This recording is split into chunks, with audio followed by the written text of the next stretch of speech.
ഇന്ന് നമുക്കൊരു മതിലിൻ്റെ വർക്ക് കേട്ടോ. ഫൗണ്ടേഷനൊക്കെ കുറേ മുമ്പ് ചെയ്ത് സെറ്റാക്കി വെച്ചിട്ടുണ്ട്, വാട്ടർ ലെവലാക്കി വെച്ചിട്ടുണ്ട്. അതിൻ്റെ മുകളിൽ കെട്ടി കൊടുക്കാനാണ് ഒരു 6 വരി മതിൽ. അപ്പോൾ അതിന് മുമ്പായിട്ട് ചെറിയൊരു റീവർക്ക് ഉണ്ട് അവിടെ. ഈ കാണുന്ന റോഡ് ഇതാ നല്ല ടേണിംഗ് ആണ്. ഇവിടെ ഒരു ടേണിങ്, തൊട്ടപ്പുറത്ത് അവിടെ ഒരു ടേണിംഗ് ആണ്.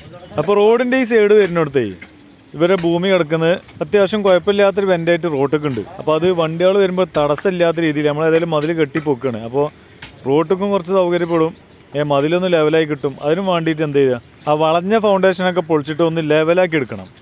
അതായത് ഈ നൂല് പോകണുണ്ടോ, ഈ നൂല് പോണ ലെവലിലാണ് നമുക്ക് ഇനി മതിൽ കെട്ടാൻ വേണ്ടി പോകേണ്ടത്. അതിനനുസരിച്ചുള്ള ഫൗണ്ടേഷനാണ് ചെയ്യുക. ഇവിടെ ഇപ്പോൾ നമ്മൾ ആ നൂലുമെന്ന് കണ്ടേ ആ വെൻ്റ് ഒരു 50 സെൻറ്റിമീറ്ററോളം ഉള്ളിലേക്ക് വലിച്ചു വെച്ചിട്ടുണ്ട് റോട്ടിൽ നിന്നുള്ളത്. ഈ വാട്ടർ മീറ്ററും പൈപ്പൊക്കെ PhD ആളെ കൊടുന്ന ഒക്കെ കണക്ഷനൊക്കെ ഒഴിവാക്കിക്കണോ. ഈ വർക്കിൻ്റെ ഈ മതിൽ നീക്കണതിൻ്റെ ഭാഗമായിട്ട് വന്ന വർക്കുകളാണ് അതൊക്കെ. നമ്മളെ ഭാഗം ക്ലിയർ ആകുമ്പോഴേ മറ്റുള്ളവർക്ക് ബുദ്ധിമുട്ടാവാത്ത രീതിയിൽ മതിൽ കുത്താനാണ് മുതലാളി നമുക്ക് വിളിച്ച് പറഞ്ഞിട്ടുള്ളത്. ഓക്കെ.